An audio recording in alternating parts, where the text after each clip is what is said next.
Space. The final frontier. These are the voyages of the YouTube show Tuesday Night Trek.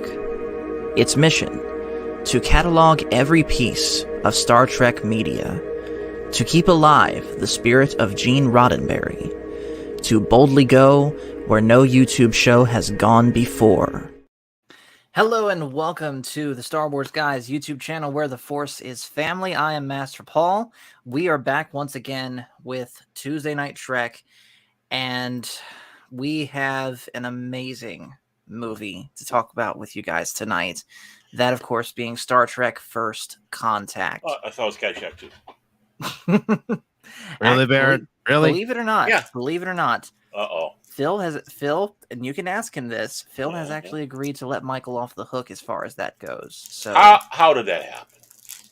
Phil just had a spark of compassion and generosity. Okay, he's up to something. Yep. There's shenanigans afoot. There And is of course, shenanigans. hello to Ghost Rider. Thanks for joining. So, anyways, I also, by the way, did send him the link just in case he didn't see it in the Discord. But anyways, we're talking about First Contact tonight, and yes, you did, Phil. Don't even bother lying. And I sent you the link. You can come in here and defend yourself. Set the record straight. Well, he's not going to come in here because this film really made Patrick Stewart look like a badass. Yes. Can I say that? Can I say that? I'm sorry. No, you may not. So I Okay. gotta ding you for it. Language, and for gosh sake, watch your language. But I I do don't know. agree. I don't know. He looked pretty donkey to me. Petition. That's how I felt when I saw Chris Evans as a voice in Lightyear. Just the way he did. Just bow your head in shame. Yes. So as far as First Contact, I think we can all agree that this is one of the best Star Trek movies ever. Yeah, I mean, just below Star Trek 5. Star Trek 5, and then this one. You're not serious about that. Oh, yeah, I am. Definitely. Okay. No, I'm not. Surely you don't mean that, Baron. I do mean it, and don't call The it show. heck, Baron. Wait, hold on. That may not be Baron truly talking to us. That could be the Borg. Ooh, maybe it is. Maybe. No. I think what happened is Phil Perhaps. somehow took control of the Borg, and Mhm. Baron got assimilated. McCracken of Borg. Yes. Mm-hmm. Well, And part of the he's already been assimilated. He hates all of us. Yes, he does. that is true.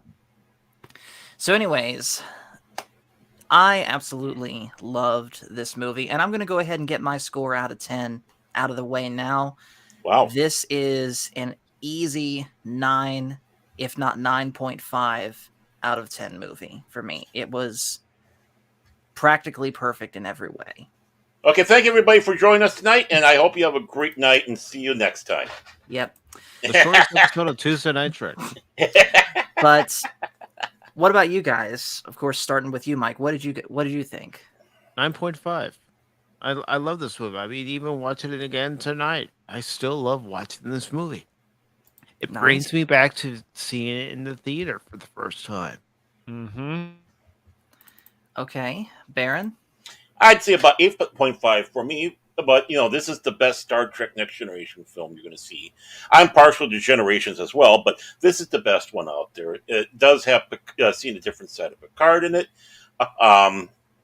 This was, I think, one of the last ones that made it feel like a motion picture experience.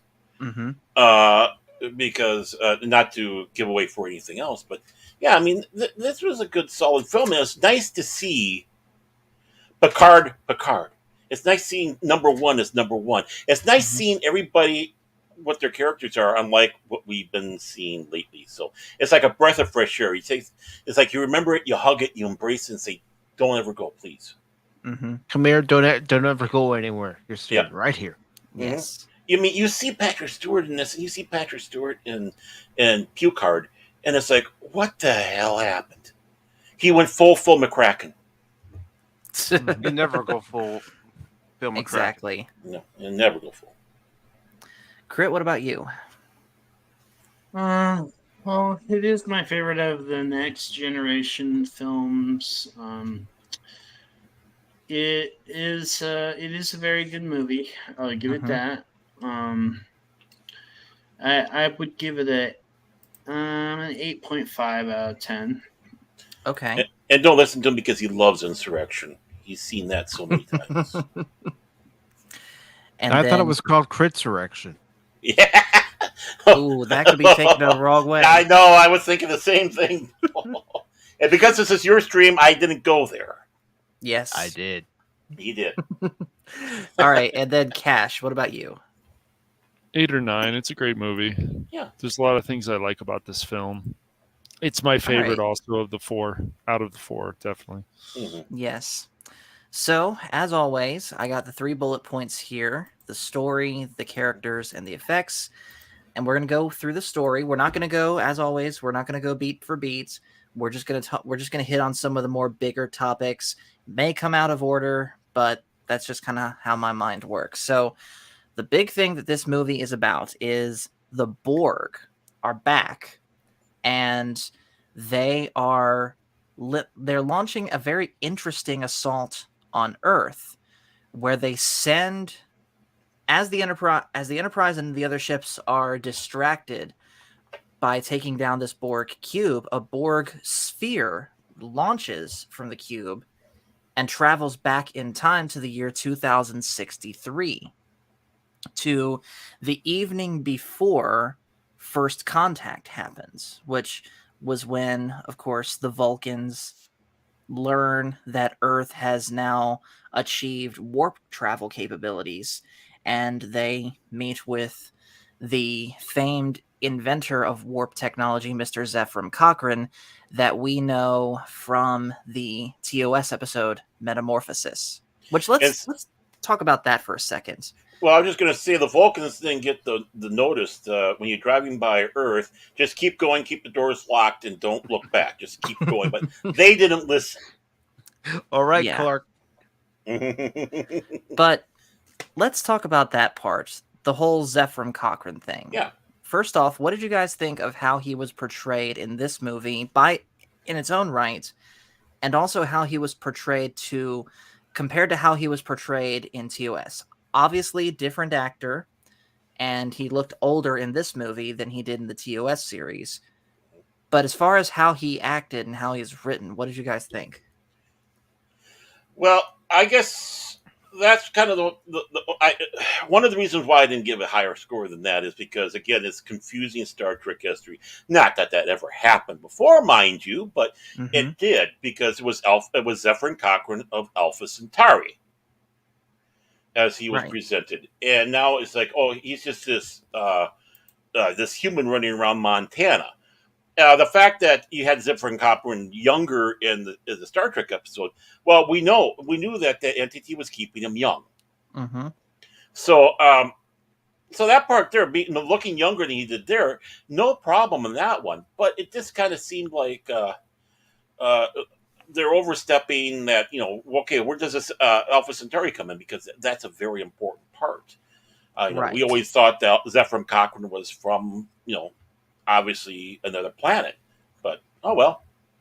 Yeah, I'll be honest, I had completely forgotten that he was from Alpha Centauri, probably because it's been a minute since I've seen Metamorphosis, and of all the TOS episodes that I regularly rewatch, that's really not one of them. Not that it's bad, but I'd rather watch the more exciting ones. Right, it's not one of the, it's a good episode you can watch, but it's just not one of the ones you want to go out of your way necessarily.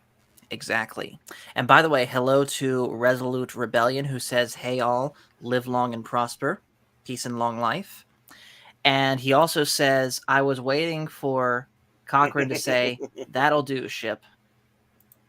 I don't get that reference. He was in the movie. Have you ever seen the movie Babe? Pig in the About City? About the pig? Yeah, I've seen a movie called Babe, Pig in the City. Is that the same one? No. You okay, no. Crit? You all right? His poor blowhole. His poor blowhole. What did I do? You've seen What you Babe, always do, Paul. Pig in the City, but you've not seen Babe. To be Like, fair, it was at a sleepover at a friend's Sheepdog. house. It wasn't Oh. my choice. Well, yeah, I mean, Babe was, he didn't have a big role in necessarily a big one, but they wanted to nominate him for the Academy Award because they thought he did a good job in there. But he never did get nominated. Okay. Now you have to also remember that that he played the actor. He played, of course, in Star Trek before, and a couple, I think, a couple episodes. And not only that, he was on Archie Bunker's Place. He was one of Archie Bunker's friends. Okay. As far as who else he played in Star Trek, who might we recognize him as? You remember the episode Birthright where he says to Worf on DS9, "You're a Worf, son of Mog"? Oh yeah, He's that's the that alien. guy. Yeah. Oh, okay. And it was also in the episode where Dr. Crusher got kidnapped on that one planet in season 3. Oh yeah, that one. Mhm. That okay.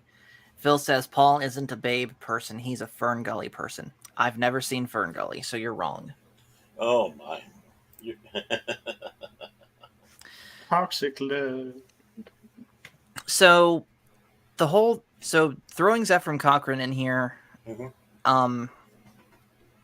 I think it was a good touch to have him, although I can see where they probably should have paid a little bit more attention to what came before and had And fans him. did have issue with that. I remember going Yeah. to a Star Trek convention after First Contact was released, and fans did have an issue with it. Right. I did. I mean, I'll be legit. And now that I think about it, if he is indeed from Alpha Centauri, then he shouldn't be on Earth. So Right. either take Earth out of the equation entirely and have the Borg attack Alpha Centauri, or have the Borg attack Earth and remove Zefram Cochrane entirely. Well, the problem is as anything goes, if you take away the threat, a threat to Earth, and it's in their place, they say, "Oh, we're not going to be as invested in it. It's Earth, it's our home." So you have to always have the threat on Earth. So it comes to the other one. Then it's like, well, do we keep Zefram Cochrane, or will it be somebody else? I mean, yeah, it's just, I don't know. Again, it's that that loose history that gets warped around so much in Mhm. Star Trek, where they'll mention something, they'll forget about it, and do something completely the opposite of what happened or said happened. And then us fans are the ones who do remember it, and we bring it up, and they're like, they're trying to cover. Right. That's what they're doing. They're going trying Yep. to cover for their mistake that the fans are calling them on. Mm-hmm. It's just like watching Picard right now. How many times have I said during our watch parties of Picard, Crit, where I said, "Wait, no, that didn't happen. This happened." He's still stone chalk. What? That's the response of shock. I blanked out. Yeah, someone gave Sorry me some about that. smelling salt. Repeat the question. I said, how many times when we're doing our watch party of Picard have I said, "No, that didn't happen. This happened." Yes, I know. Picard, the contradiction. Should be called Star Trek contradiction. So the Zefram Cochrane stuff aside, Yeah. let's now talk about the Borg. And wow, were they like throughout the show of Next Generation? Honestly, after Q Who, if not Best of Both Worlds, the Borg started to get kind of neutered, let's be honest, especially by the time of Descent, where the more we learned about them, the less scary they got. Would you say that's accurate? Mm-hmm. Well, I think even more than that is But- how they portrayed him. Yeah. Yeah, Like- and I don't want to spoil what's to come, but if you think what we already experienced in Next Generation was bad, you ain't seen nothing yet. I'm sure, and I'm sure 7 of 9 is going to have a big part to play of that. Wait until they assimilate DS9. Oh, for real? Real quick, Nova says hello. He says, "How about Kirk addiction?" But anyways, the Borg though in this, they make them scary again. Like if I'm not mistaken, isn't this movie the first PG-13 Star Trek movie? Yeah. Mm-hmm. Yeah. And it earns that rating Oh, yeah. because you see in pretty much graphic detail the process of Borg assimilation, where it starts with them jabbing you in the neck with these two probes, almost like a vampire would bite someone, and you see their skin start to decay, and you see people's limbs getting hacked off, replaced with Borg components. And you see, of course, they capture Data at some point in the movie, and you see them cutting away at certain sections of his fake skin and replacing it with actual flesh. And not to mention just all of the close-ups that you get on a lot of the Borg in this, and combine that with the dark lighting of the corrupted Enterprise E, which we'll talk about that in just a moment. And yeah, the Borg, at certain points, this was almost a horror movie. Well, imagine if the Borg had been introduced that way. Yeah, that would have been...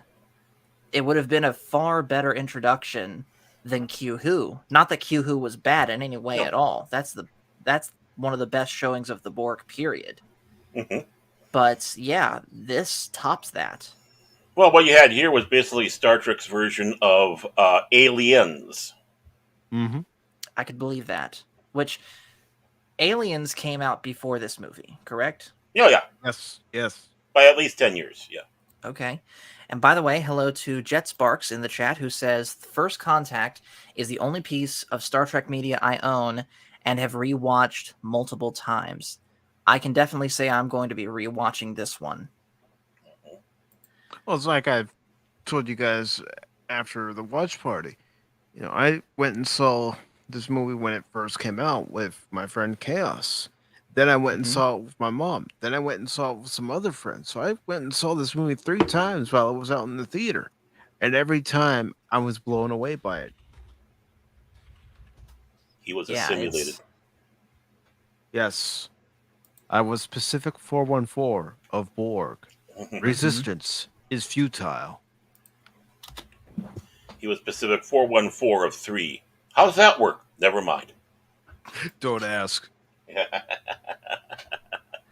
And then, of course, the biggest, I guess you could say, new addition to the lore of the Borg is the Borg Queen. Mm-hmm. And how that character specifically was introduced was amazing. Where at first you only hear a voice. You only hear her voice.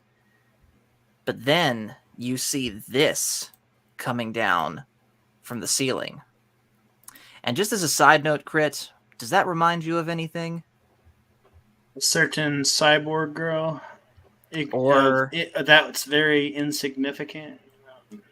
Or a certain giant cyborg man that wants to kill said cyborg girl? Oh, yes, I remember. Yes. I'll Side kill note, it. Side note, guys, if you have never seen Alita Battle Angel, you need to, right, Crit? Yep. But anyways, the Borg Queen makes so much sense by the way that they portray her that I almost wish she had been there from the beginning, as far as her being there in Q-Who, or at least in Best of Both Worlds. Which, speaking of that, they show, starting in the very beginning of this movie, they show a little bit of what happened during that time of Best of Both Worlds, where they show a bit of the process of Picard getting assimilated, including a drill going into Picard's eye. And they sort of retcon in the fact that the Borg Queen was there, which I kind of wish, honestly, they hadn't done, because Picard brings up a good point. how is she able to be in this movie if that original Borg cube was destroyed in Best of Both Worlds? You'll find out as time goes along. Yeah, I can't say anything Yep. further on that. But please be inquisitive and just wait. It'll Okay, happen. fair enough. Fair enough. That is classified information, Master Paul. You do not have the clearance for it. No. All right, I get it. But anyways, though, what did you guys think when you first saw the Borg Queen and the idea of her? What did you guys think when you first saw that? I liked it.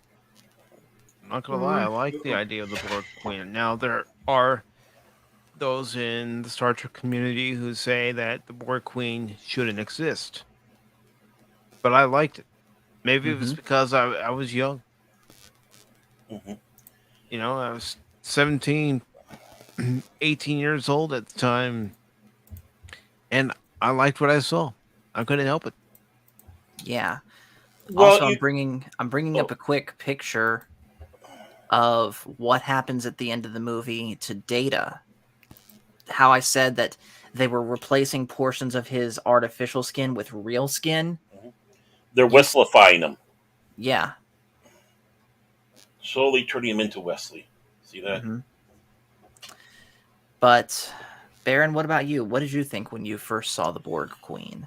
Well, I mean, in some ways it's logical because you're dealing with a drone society. So the fact that you have the queen, like like the queen bee and other stuff like that, makes sense. They had to do it because there'd be a boring movie otherwise. You have to have a protagonist, and Yeah. when the Borg is more of a boogeyman, and it works in the boogeyman factor. I mean, the try to say that at least once. And both the Best Worlds, I mean, they were an unstoppable boogeyman. Mm-hmm. And, they turned, of course, Picard into the little puppet master, which in the beginning of the film, if you notice, Starfleet was wanting to keep Picard away, as far away as possible from what was going on Earth. Yes. Because they were still scared, what control does the Borg still have over him? Mhm. But in some ways, he was kind of a little bit like, you could say that. So I'm sure they piggybacked off of that, going, yeah, we need to have an antagonist. Yes, exactly. And no, here we go. But as you can also see, it's so confusing, Laura. If you take a look at each one of the stories, I think we even said that about, when we're talking about the Data lore episode with the Borgs and all that, and saying, Mhm. okay, which Borg are we going to get? Now what happens with these guys in this? It is very convoluted.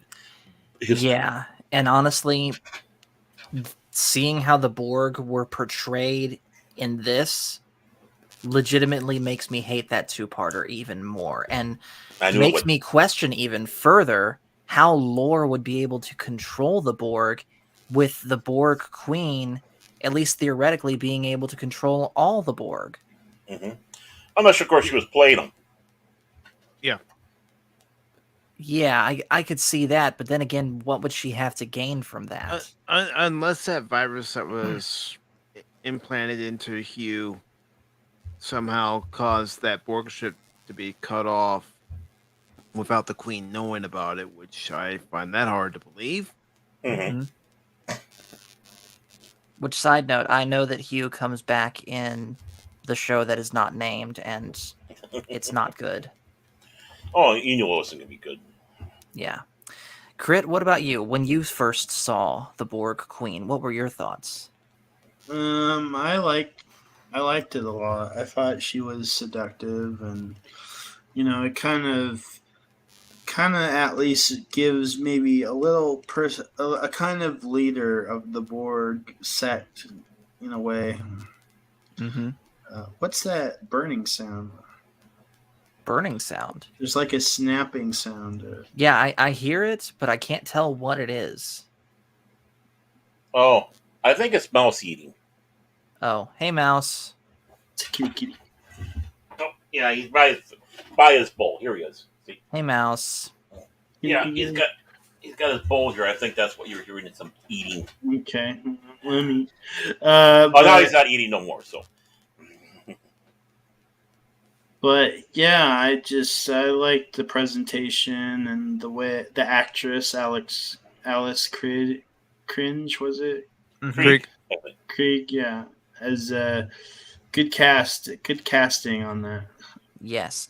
And I'll say this too, the makeup and costume design that they did for her was top notch. Like, put her in literally any horror movie and she'd fit right in. Well, if I remember right, she was in. Wasn't she in Narnia? That's the queen. No. No, that No, was Tilda Swinton. Oh yeah, she.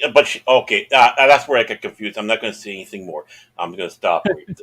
And as Okay. far as the way the Borg looked in First Contact and comparing them to how they looked in Next Generation prior to this movie, this is how Michael Westmore envisioned them to look if he had more money Yeah. into his makeup budget.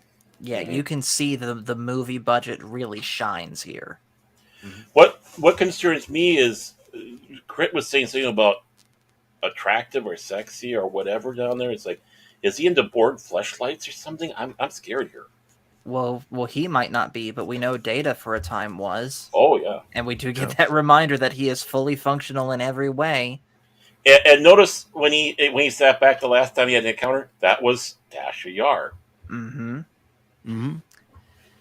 So, Cash, what about you? When you first saw the Borg Queen, what did you think? She's intimidating, and she wants to be seductive, and she's you don't want to mess with her. That's Yes. I like the Borg Queen a lot. I just she plays off Picard and so on. She manipulates people. Like I said, she's evil. She Yes. needs to be taken out.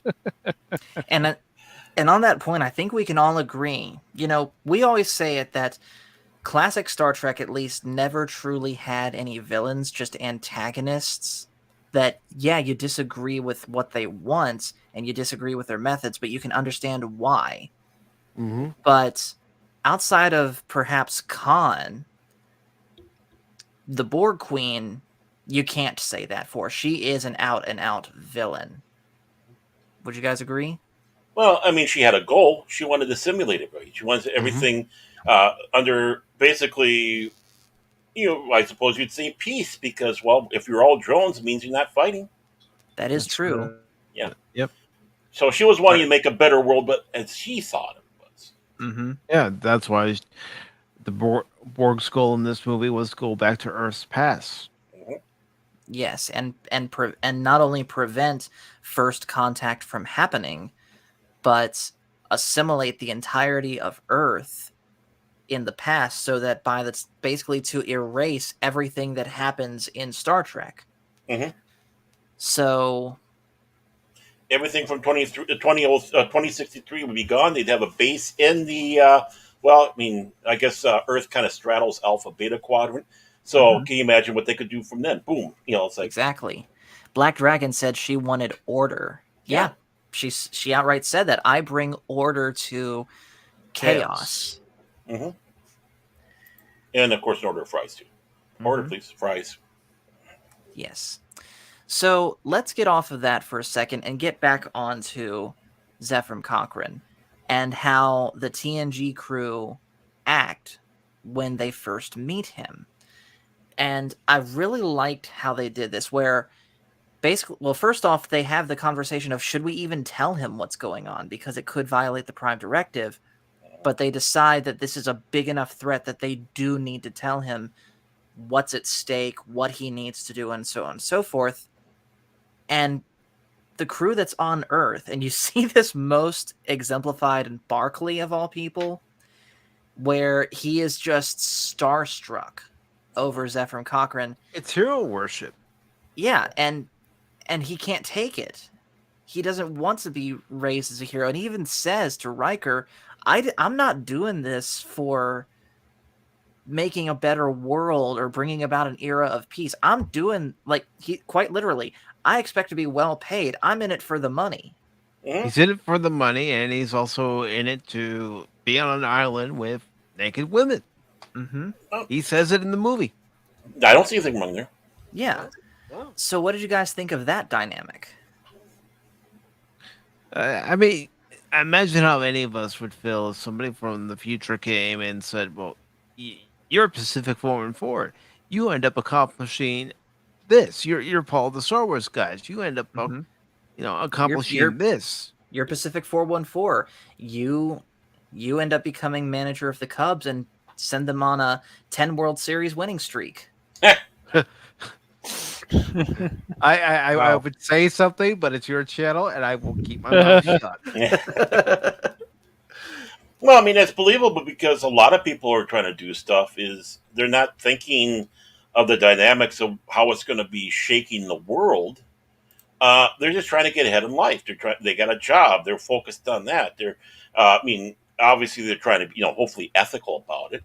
And there was completely everything ethical about doing this rocket ship. Trying to, it's the Earth suffering from a major war, and well, we got to explore out there somewhere and find something new. But I'm going to get paid for this. I mean, I'm putting all my resources in it. It's a job, just like if you sat back and told the people on Star Trek, back in 66, 67, what Star Trek would be, they'd probably have the same reaction. Yeah, and I know for a fact Gene Roddenberry himself probably wouldn't just have that reaction, but he'd outright say, absolutely not, you're not doing that, because a lot of what came after what came from Wrath of Khan and beyond, he wasn't the biggest fan of, right? No, except for the first 2 seasons of Next Generation. Right, which it shows you right there. Yeah. I still like seasons 1 and 2 of TNG, but even I admit that season 3 and beyond is when that show took place. I mean, it was very weak, and they needed to have fresh blood that knew Star Trek, but was willing to kind of bring it back a little to what it was in the day. No conflicts. Well, in this film, he had conflict. He had the conflict between Picard and Worf. Yeah. Or you wouldn't have had that in the first 2 seasons. No, not at all. You had conflict between Picard and Lily when Lily's in the observation lounge and she'd say, blow up the... Can I say it? Can I say the line? Sure. Blow up the damn ship. I'll let that one slide. But yeah. You're lucky. And honestly, that brings up a whole other bigger part, is that we see a darker side to the character of Picard than we've ever seen before. And he tries to say, in that very conversation you mentioned, Pacific, he tries to say that in his day and age, humanity is no longer beholden to the desires of revenge. And yet in that very same scene, he's proving himself wrong. He does want revenge because PTSD. It's PTSD. Yeah, he has PTSD from becoming Locutus. Right. I mean, no matter what medical techniques they have in the 24th century, he still suffers from it because now he's face to face with them again. He can hear them again, as we get in the first scene that we see Picard in on the new Enterprise. And all he can think about is, going after his former captives and getting rid of them. Real quick, Black Dragon, what do you mean by repeatedly saying BS? Is it what we're saying or what the movie's saying? I need some clarification on that. But the thing is, though, is like, yeah, I mean, you always did have some form of revenge, even the Next Generation with people. I mean, it's just one of those human attributes where we start forgetting where justice is and start bringing it into revenge, and realizing that the quest for getting justice done and putting someone away who did something wrong to you justly, compared to having the vengeance where I don't care, I'm going to destroy this person and it's going to make me feel good. I mean, there's the two different things. And of course, it's easy to cross over, and Picard crossed over. And for good reasons too. I mean, I'm not being critical. And we see him do something that he would never have done. He looked Worf, a Klingon, right in the eye and called him a coward. And Worf... So real quick, Black Dragon saying humanity has evolved from petty revenge is, yes, that is very much BS. Because whether it's today, the past, or the future, humans are still going to be just as infallible, or just as flawed as ever. And so Mhm. stuff like that's going to pop up. And like I said, it causes Picard to do something he'd never do. Call Worf, a Klingon, a coward. And Worf even says it. You can tell it touched a nerve. Mhm. He says, if you were any other man, I would kill you I where would kill you stand. where you stand. Exactly. Which shows you that he still has high amount of respect for Picard, that he was able to hold that in. And I'm Mhm. sure, along with that respect, the fact that he knows that right now that's not truly Picard talking, that's Picard's desire for revenge for what happened to him. Mm-hmm. So the whole movie, like I said, the whole movie is great, but if I was to pick one scene, I would say that sequence of events is probably the best, at least one of the best ones, if not the best one, showing that different side of Picard, because usually he's the calm and collective, regal diplomat captain. Mm-hmm. But now here he is, angrier than we've ever seen him, Mhm. hurt in a way that we've hardly ever seen him, and it's seriously affecting his mental state. And frankly, Starfleet, even though yes, Picard is the hero, Starfleet was right to keep him away initially from the Borg as they were coming to Earth, although we soon find out that, the Enterprise ended up being the one to save them and probably could have prevented the Borg from traveling back in time if they had been there to begin with. Yeah. And, as far as lines of dialogue in this movie, one of the best lines of dialogue are when Lily goes into the observation lounge and Picard's working on some of the isolinear chips. And during their conversation, Picard says they invade our space and we fall back. They assimilate entire worlds and we fall back. The line must be drawn here, this far, no farther. Exactly. And I will make them pay for what they've done. And Lily equates Picard to Moby Dick.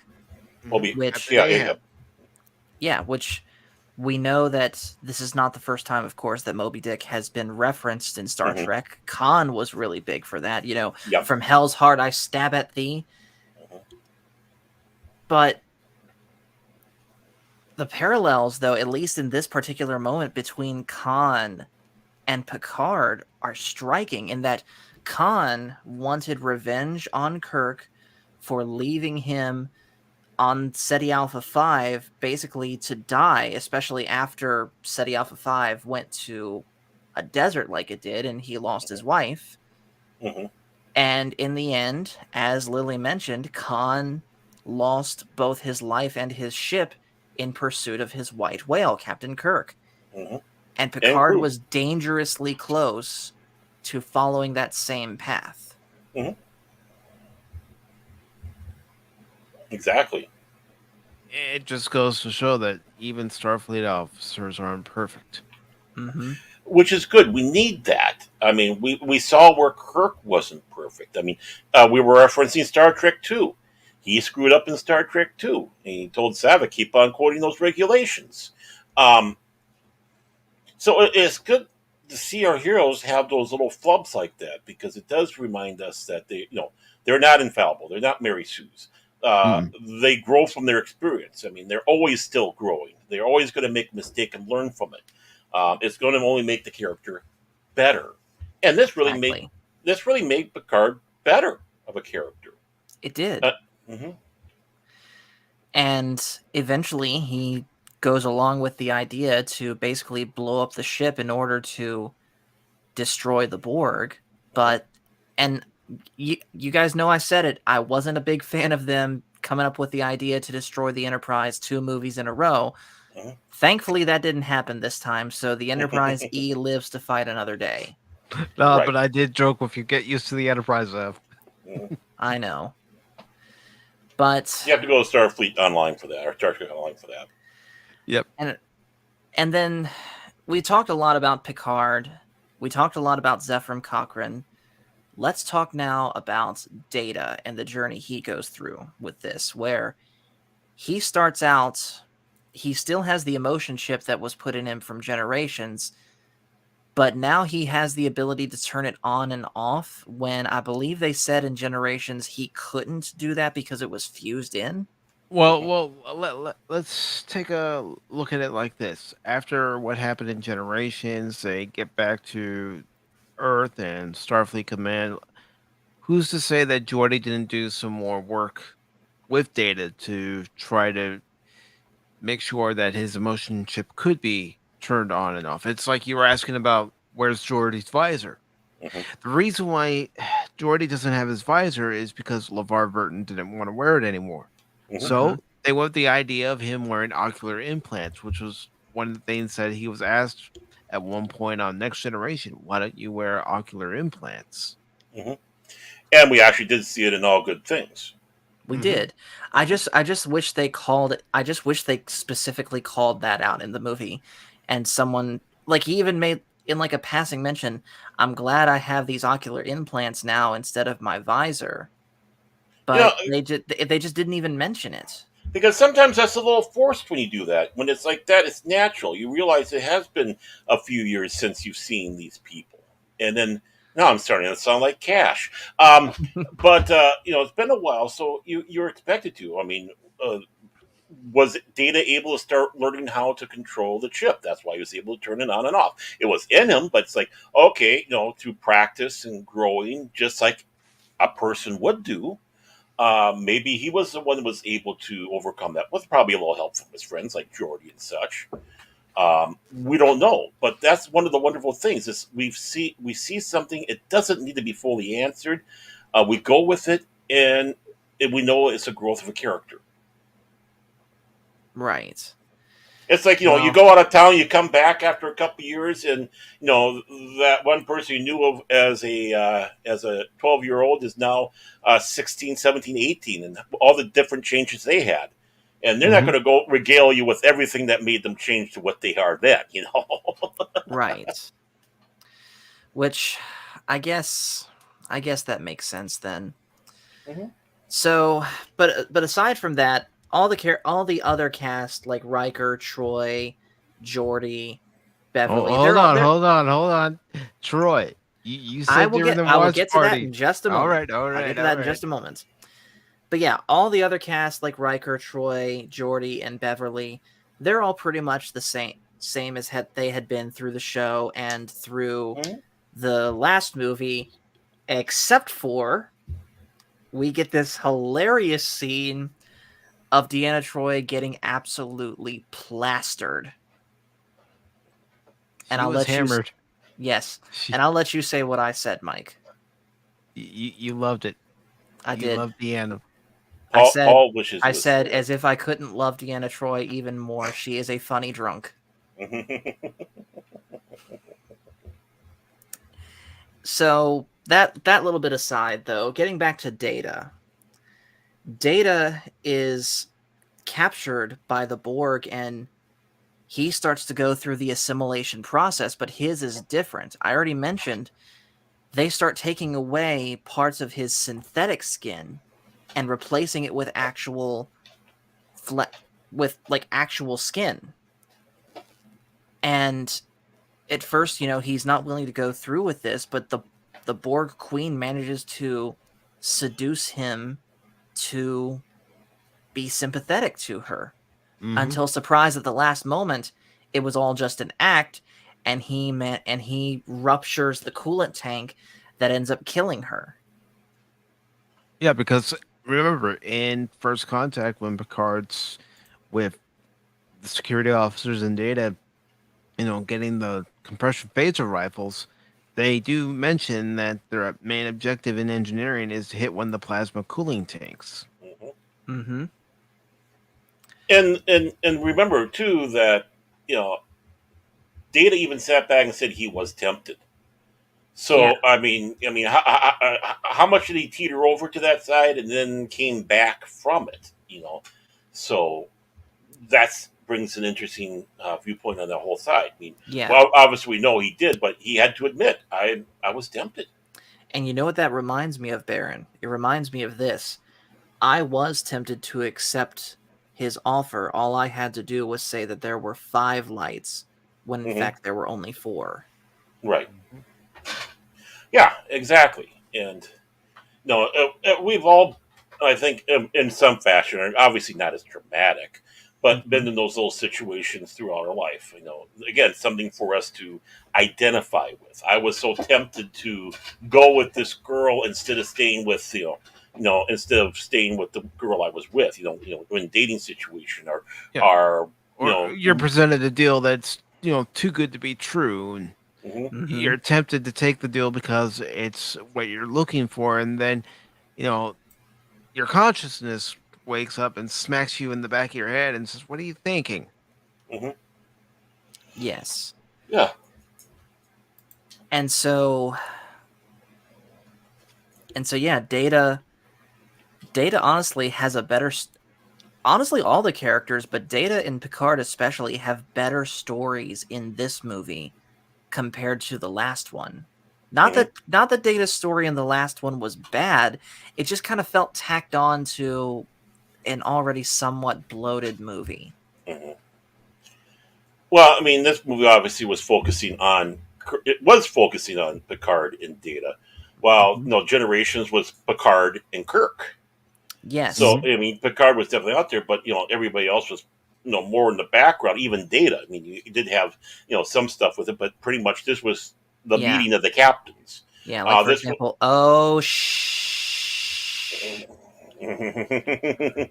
almost, but I yeah, hate this. It is revolting. More, please. or and crying over spots. mhm. Exactly. So obviously, everyone in both these movies had something in there that you had to have a little bit, remember. But of course, for when it comes to a Star Trek film, this is one of the stronger ones for Worf, Mm-hmm. and also ties over to DS9 because of that, that little ship of his. Yeah, the Defiant. Which that's kind of one of the things, and I know we talked about this after the movie ended. That's one of the things that made me want to, starting next week, go back to Deep Space Nine, because I want to see how the Defiant comes into the picture, how Worf arrives with the Deep Space Nine cast, and what events lead up to the 2 movies that we've seen so far as Deep Space Nine goes. Mm-hmm. Right. So let's see. We talked about the story. Of course, in the end, Zefram Cochrane is able to make his inaugural warp voyage. This causes the ambassadors from Vulcan to land on Earth. They didn't get the memo. Yep. I got a quick question. Was one of those guys Sirach? No. No. No. Sirach would have been dead before this, right? By thousands of years, yes. Okay. All right. So yeah, and basically the Enterprise goes back to the future, and at least for the time being, they all live happily ever after. So I wonder if they had to get up to warp 8.88 in order to return to the future. I'm You see what I'm doing there? You see what I'm doing there? I'm very sure that Yeah, the Enterprise is certainly capable of producing 1.21 gigawatts. I just don't have that clip anymore. You're going to see some serious. But I'll just play this clip just because. I know this ship like the back of my hand.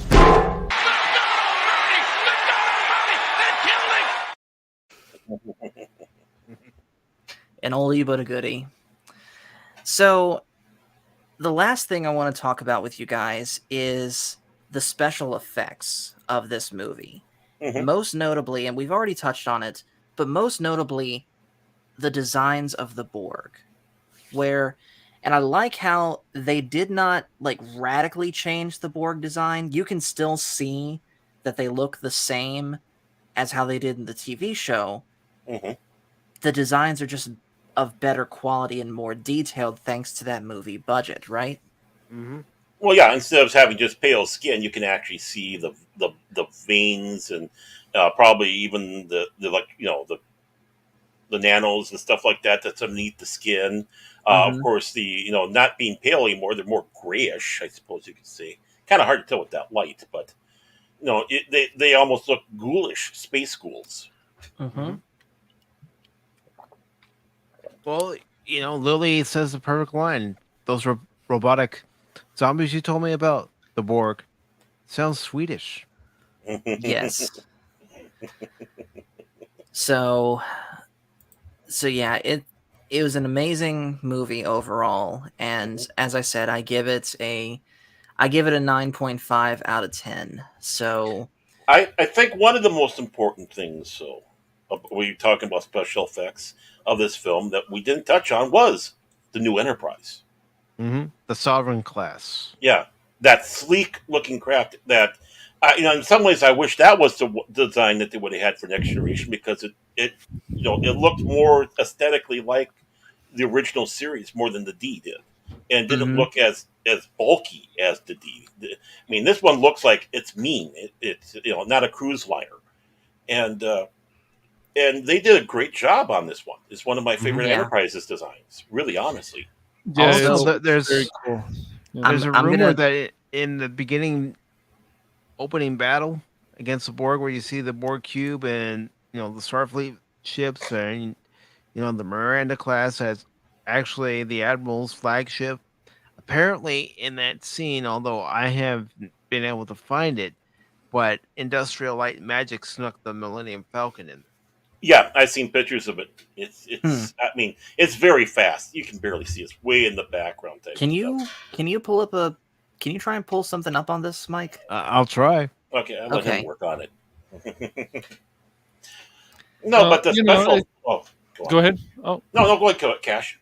Oh, yeah, but it's just look at how intimidating the Borg is. It was just nice. I mean, this is an old movie, but it's just nice to see the fear in Starfleet when they're looking for the Mhm. Borg and they're about to take them out, and you see those scenes where there's darkness, and then you see the little red lights. It just I miss that, and I think we've lost a lot of that in entertainment. Unfortunately, this evil and good, and that there's something wrong with that now, and all these villains have to be misunderstood. And I like that fear. We'd see that in Star Wars. We'd see that in Star Trek. I want that back. Mm-hmm. I mean, yeah, go ahead. And one other thing I want to mention too, this isn't exactly special effects, but the lighting, it actually makes sense for the Enterprise to be dark, unlike Yeah. allegedly what we're getting now. I haven't seen it, but from what I've heard, Well, the ships in Picard are too dark. if you want to watch it, you can. I don't understand what I'm supposed to exactly feel on this season. I'd like Well, to.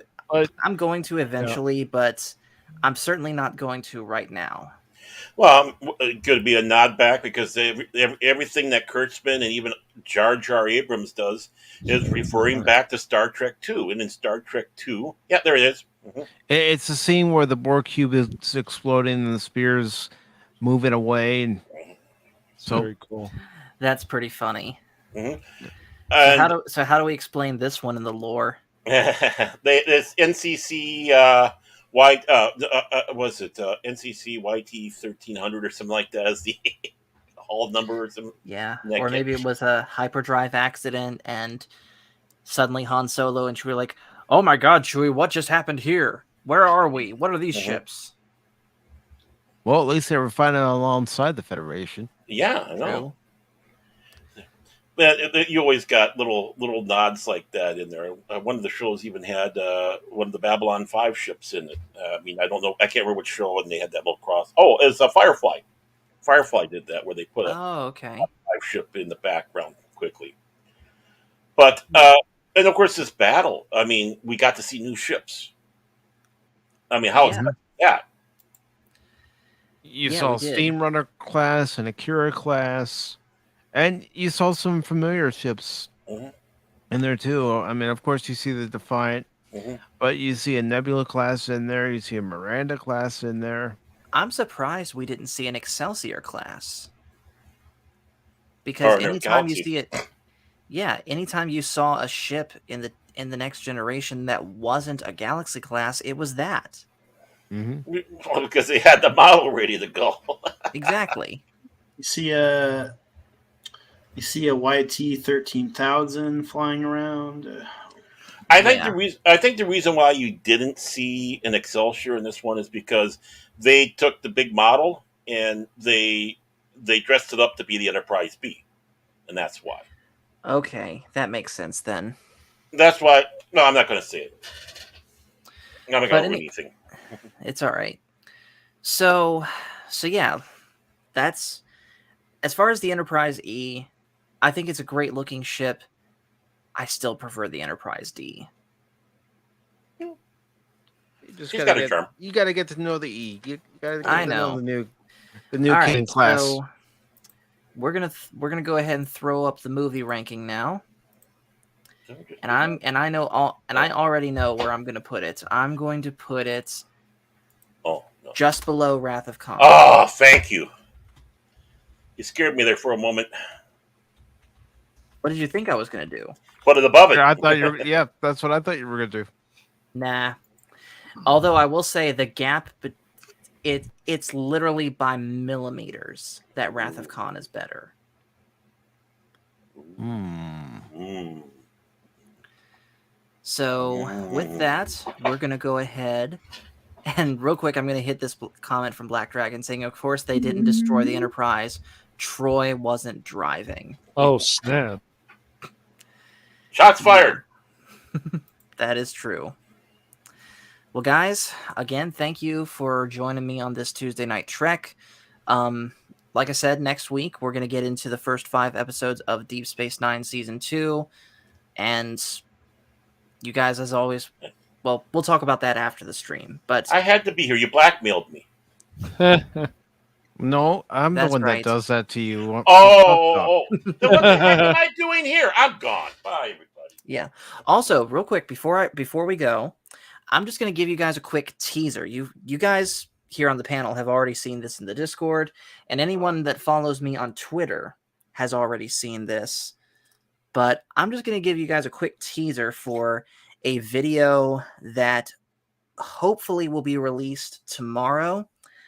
I got a very special something in the mail yesterday, and me and John did an unboxing video for it yesterday. I got to edit it up. But have a look at this. He's crossing the screen, people. He's crossing the screen. No, Darth that works Maul for you. is back. Darth That Maul was- is back. There we go. It only just happened to be set on red. Here, let me set it back on green. Oh, that Uh-huh. looks. Yeah, that looks good. Darkness. Venti. Dark balance. Is your There it is. lightsaber talking? Yes, the lightsaber was talking. But yes, this is my new lightsaber. I got it in the mail yesterday, and you'll learn all about it in the video that I will be releasing tomorrow. So with that said, that's my plug. Mike, anything you want to plug? Yes, I have a few things coming up on the channel. Of course, tomorrow's edition of Pacific Forum 4 Pop Talk at 6 p.m. Eastern. Yeah, that's And then the one third- I blackmailed for. And then Thursday, because the games could be on MLB.TV for free, I will be recapping opening day 2023. And it's going to be the Cubs and the Brewers. So I'll either have my Cub hat on or I'll be upset about the loss of one of 162 games. No, I won't be upset. But Mm-mm. I will be doing the recap for the 5th season. I mean, I can't believe I've been doing those recaps since 2019, but here we are, 2023, and still going. And of course, Saturday, and this is not a joke. It is my birthday, so Saturday at 8 p.m. Eastern, and there's a reason for that time.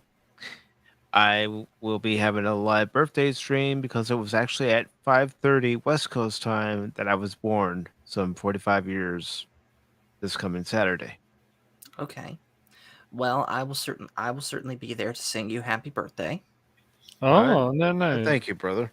You're Wow. welcome. Baron, any plugs you want to bring up? I'm blackmailed to do tomorrow. I'm blackmailed to do April 1st. I'm blackmailed to do Sunday morning. Of course, you can probably catch me on. Well, I'm going to try to. I'm going to try to jump on Pop Culture Minefield Saturday morning noon Central Standard Time with Keith and Gary. I hope I can. I hope I got the wolf in me. A little bit of time on, of course, King Dolphin TV on Saturday as well. Of course, every Sunday, 5 p.m. Central Standard Time, along with 24/7 Fusion Media, the Tower of Power himself, the ever mysterious Vigilante Williamson, and of course our favorite hot rodder himself, New Bomb Turk, and me, the Primetime Kings on the 24th channel. So Nice. so that's what we got going. Awesome. And real quick, I already highlighted it, but I'll do it again. Hello to Nerdporial Lifeform, who says, "Happy birthday, Michael." It's your brother's Nerdporial- birthday too? No, that's Halloween. Oh. And Nerdporial also says, "Who's this guy who thinks he's a Commodore?" Hey, I made it a Commodore in Starfleet, the fan organization, so I have every right to say that. Also, Nerdporial, before we sign off for the night, if you can real quick give me your ranking out of 10 for First Contact and why. And while he does that, Crit, anything you're going to plug? Not much. I got to plan our first ever manga read, and I'm hoping we can get some people like Baron and Cash and you on. Is this Alita related? Yes. Okay. And this is something new that I wanted to try for a stream where we read through the comic and describe it as we're going through, and we might do this for all the volumes. But I thought it was something, different than talk about a movie or something.